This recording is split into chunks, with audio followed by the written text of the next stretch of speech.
Well, guys, I'm here again, and I'm going to take another little short video of a car that I've just got in to do a little work on. And she's perfect. It's a 34 Chevrolet, and it needs just a little bit of woodwork to it. Overall, the car's not bad. The sheet metal's good. I didn't see a whole bunch of rust in it that I need to deal with. But let me give you a look-see. I know I'm jumping around a little bit because I got the Austin in there, and I got a Mustang over here, and I got a Ford behind it, and I just finished a couple of Dodges that I had to work on. So it's we're going to take this one and see if I can do a little bit on it, and then I'm going to get back on the Mustang in there, and I'll have to jump between the two cars to try to keep both people happy. All right, let me give you a look-see. Here we go. This is a 1934 Chevrolet, two-door sedan, complete, all original. I don't have the seats here with me right now, but they're in horrible condition, of course. And let me give you a look at the wood. Okay, of course all the glass is questionable. Dashboard's not too bad. But you can see what we got going on here with the floors, which is typical of a Chevrolet. And of course the bottom of the doors, you know, you can see stuff moving around in those. And, you know, she's perfect. Might rattle a little bit going down the road. Biggest thing is the main support the wood's sitting on. That's all garbage, rotted to death. I don't know if I can get it out enough to make a pattern with it or not. It's a shame that somebody let a car like this do this. They said something went through the roof and just filled it full of water, and it just sat there. You know, it's just a rotten shame to let it happen that way, but that's what things do. That's the way things are. Yeah. She's perfect. A little bit of sheet metal work on the floor. It's not too gross. That's an old door panel there. I guess that's where you check the rear out. A couple more little rot holes back in there.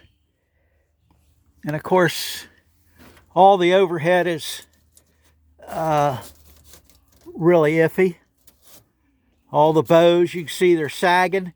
And every piece of plywood is coming apart. So it's, oh God. Yeah, it's, all this needs to be torn out and redo. But it gives me, there's a lot to work on here. But you can see the sheet metal's decent. You know, it needs to be stripped down, of course, and have a paint job on it, but it's fairly straight. I think there's a couple of boo-boos, like in there. Not bad. I think both doors are, yeah, they wiggle back and forth.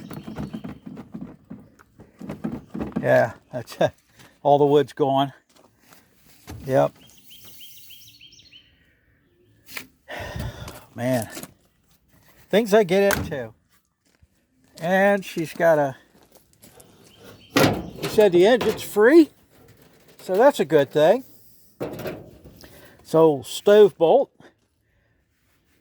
Now I'd be curious to get this running, because the one I had in my 34 Chevy truck had 30 pounds when you started it up cold, and it dropped off to anywhere between 15 and 7 pounds. Yeah, I could never get used to that, but I hear that's standard for these old stove bolt engines. But it doesn't look too bad, so it should be easy to get running. Go through the carburetor, and I haven't looked underneath the car to see what the fuel tank looks like. But this is it. This is project number 864, and I'm still finishing up on one. All right. So that's pretty much it for this moment. Until I start throwing some wood at this car, I'll see if I can do a video of making some wood, cutting it up, tearing it apart. I will have to wait and see. The problem is it takes so long to shape a piece of wood. You guys would die of boredom before I ever got a piece of wood cut. So I'm sorry it's that way, but I can't. If I did a stop thing where it took one every hour, then we could probably live with it, but I'm afraid I'm not going to get into all that. So you just have to look at it and then look at it when I'm finished. All right, guys. So until I get a little bit further along on this just got here today. So it's I have to play it by ear on how things are going to go.